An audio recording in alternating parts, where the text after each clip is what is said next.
Assalamualaikum. Apa khabar semua? Okey, aku dapat satu soalan, permintaan lah sebenarnya, request daripada apa ni, orang yang tonton video aku dekat YouTube ni, cerita dia. Dia tanya itu, apa itu Black Ops? Dia kata. Dia tanya. Okey, aku nak bagi sedikit penjelasan lah. Apa yang aku ceritakan ni tak sama dengan, mungkin tak sama dengan orang lain, tapi mungkin juga sama dengan orang lain, dengan agensi-agensi lain. Okey, cerita dia.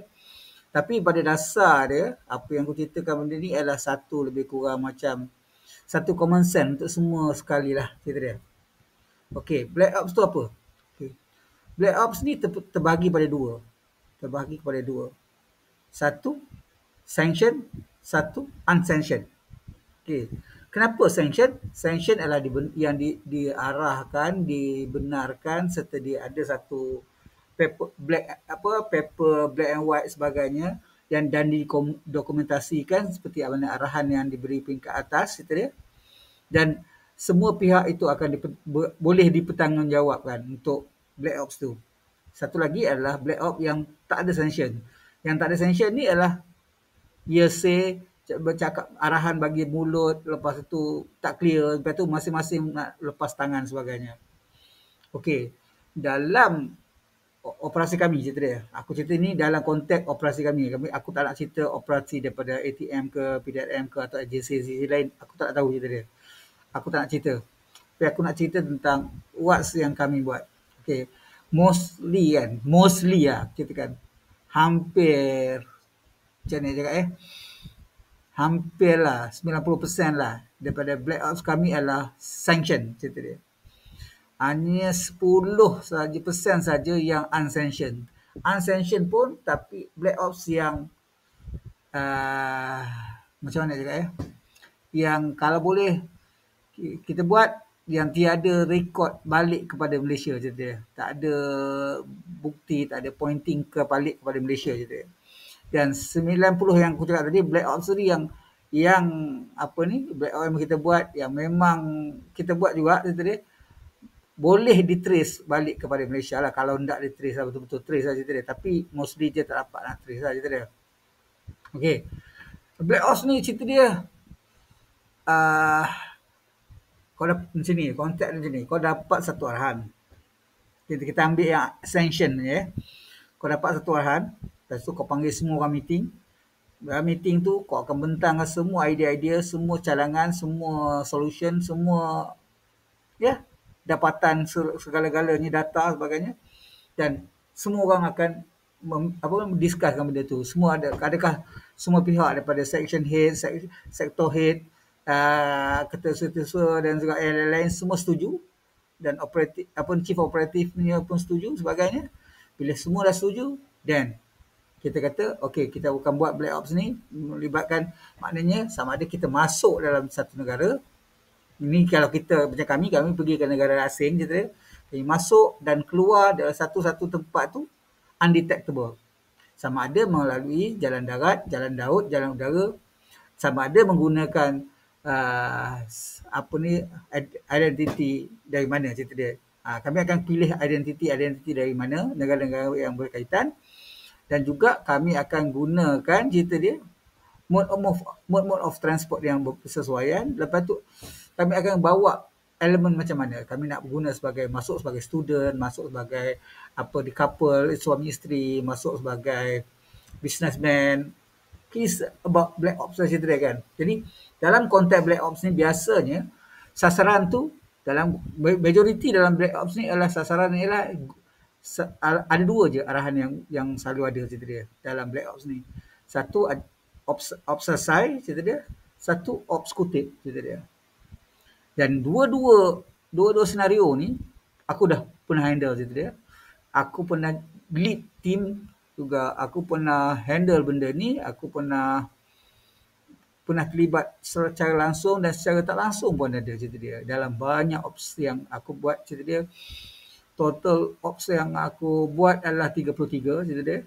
Dan hampir semuanya Black Ops lah cerita dia. Dan aku punya K-rate aku adalah 28 cerita dia. Okey. Balik cerita pada Black Ops ni kan, kita ambil lah dari satu, aku ambil contoh ni contoh pada korang nak bagi penerangan korang. Kita macam ni lah. Kita ambil op kutip cerita dia. Aku tak nak contoh op selesai, aku nak kutip lah kali ni cerita dia. Okey, ops kutip ni cerita dia. Macam mana kita buat ialah kita plankan betul-betul, bagus-bagus dengan apa ni tim-tim yang betul, pilih anggota-anggota yang bersesuaian cerita dia. Kan? Jadi bila anggota-anggota yang bersesuaian ni kita dah pilih cerita dia, kita bersetuju dengan semuanya, lepas tu kita buat mesyuarat, lepas tu kita buat macam mana? Macam mana kita nak masuk? Contoh, ni cerita contoh ya. Aku tak cerita senario sebenar, tak? Aku tak boleh nak cerita senario sebenar, tapi aku nak ceritakan hampir-hampir punya senario. Contoh ya. Contohnya kita nak masuk menyusup kan, menyusup di India contoh je. Okey. Kita tahu ada banyak cara nak masuk ke India cerita dia. Kita boleh berlakon jadi itu sebab nanti pasport akan check, orang akan tengok, lepas tu bila ada sesuatu yang mencurigakan dia orang akan kesan cerita dia. Itu cerita dia. Tapi ada juga banyak cara ialah kami masuk menggunakan halo atau haho, high altitude high opening atau high altitude low opening. Tapi mostly yang kami guna adalah high altitude low opening dia. Maksud dia pada ketinggian pesawat awam, ini kita pergi ke pesawat awam. Pesawat awam ialah 33,000 kaki. Kan 33,000 kaki ke atas. Itu ialah pesawat awam dia. Jadi bila pesawat awam ni yang kami akan gunakan beberapa tempat lah. Aku tak boleh sebutkan lokasi dekat mana dalam pesawat awam dan apa pesawat awam yang kami gunakan. Tapi kami guna pesawat awam lalu atas ruang udara, lokasi yang tepat, hampir tepat, kami akan terjun 2-3 orang dia. Kami akan gunakan wingsuit. Okey, aku nak bagi penerangan lagi bahawa kami bukan tactical unit dia.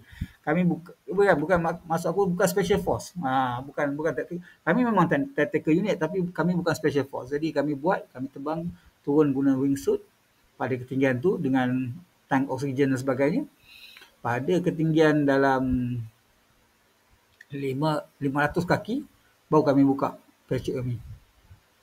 Kan? Jadi kami memang radar tak boleh kesan sebagainya. Jadi sama ada radar awam atau radar militeri memang tak dapat kesan lah cerita dia.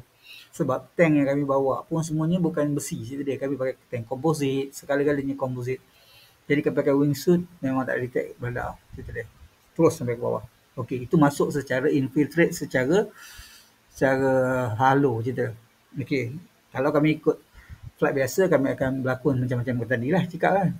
Dan kami akan pergi ke tempat sasaran, perhatikan dulu sasaran, kenal pasti macam mana, gunakan aset-aset dan sleeper yang kami ada dekat sana, cerita dia. Selesai tu kami detect dan kami akan plan macam mana nak bawa balik ke Malaysia, cerita dia. Contoh yang banyak kami guna ialah kami gunakan ambulans, kami gunakan lori sayur, kami gunakan macam-macam cara, cerita dia. Dan kami akan seluduk bawa ke apa ni perairan. Sebab kalau base macam ni biasanya kami akan gunakan perairan. Jadi bila sampai ke perairan, kami akan cari jeti-jeti haram dan kami akan gunakan bot laju atau sampan nelayan sebagainya, kami akan bawa ke tengah laut. Dan sampai ke tengah laut kami akan gunakan kenderaan kapal-kapal kargo yang kami ada akses kepadanya dan untuk bawa balik ke Malaysia dia. Simpan di pusat tahanan kekal di Seremban dia. Alright. Jadi itu adalah prosedur Black Ops. Jadi kita masuk, kita keluar, orang tak tahu dia. Kita selesaikan tugasan, kita buat semua sekali, tak ada apa yang tahu. Tapi ada record. Walaupun situ mesti ada record. Itu yang sanction. Yang unsanction adalah tak ada record. Hilangkan semua sekali dia. Walau macam mana pun, bukan tak ada yang berlaku kesilapan, itu normal cerita dia. Jadi kita akan minimizekan. Kita akan kurangkan kesan supaya orang boleh detect dari mana orang ni datang, ke mana orang ni datang, macam mana orang ni betul balik. Semua tu. Kita akan pastikan semuanya flow cantik cerita dia. Jadi kena ingat cerita dia. Bila Black Ops ni ialah kerajaan akan deny. Apa saja yang Black Ops ialah kerajaan akan deny keterlibatan mereka.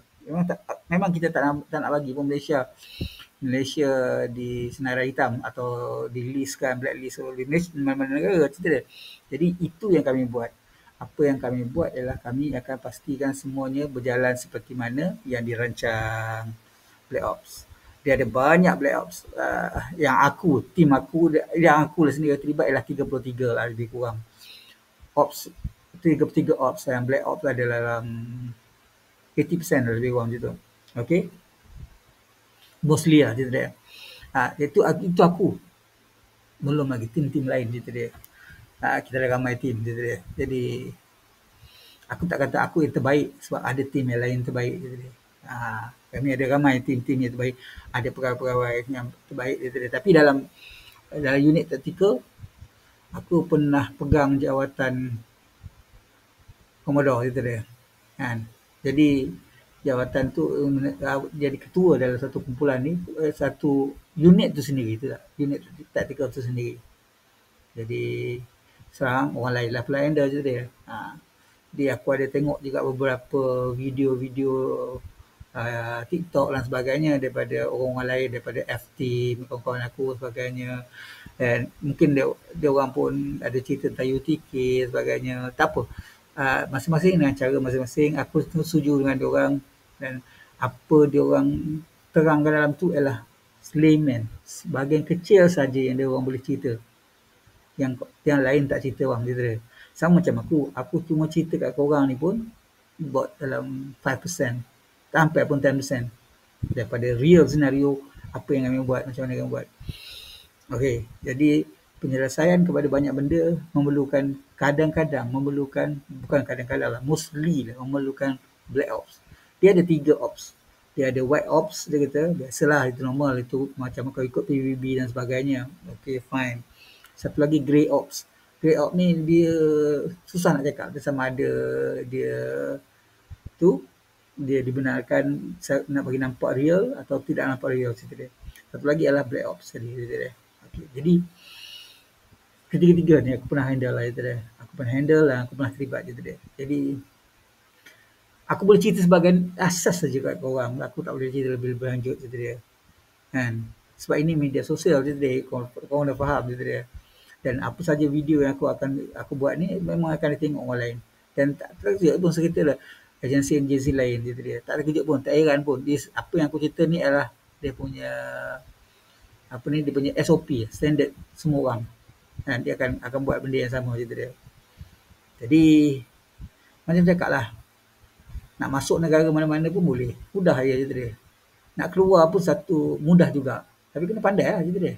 Kena pandai mengelakkan dikesan cerita dia oleh pihak-pihak berkepentingan. Contoh kalau kau masuk India, kau kena hilangkan akses supaya kau tak boleh dikesan oleh dia orang punya security system, dia orang punya intelligence system, sama ada Pakistan dengan RAW-nya, dengan Pakistan, India dengan RAW-nya, Pakistan dengan ISI-nya, lepas tu Australia dengan ASIO dia, dengan China dengan MSS dia, dengan Singapore dengan SID dia, US dengan FSB dia, macam GCHQ, setiap semua tu kau kena study dan kau kena tahu macam mana dia punya MO je dia.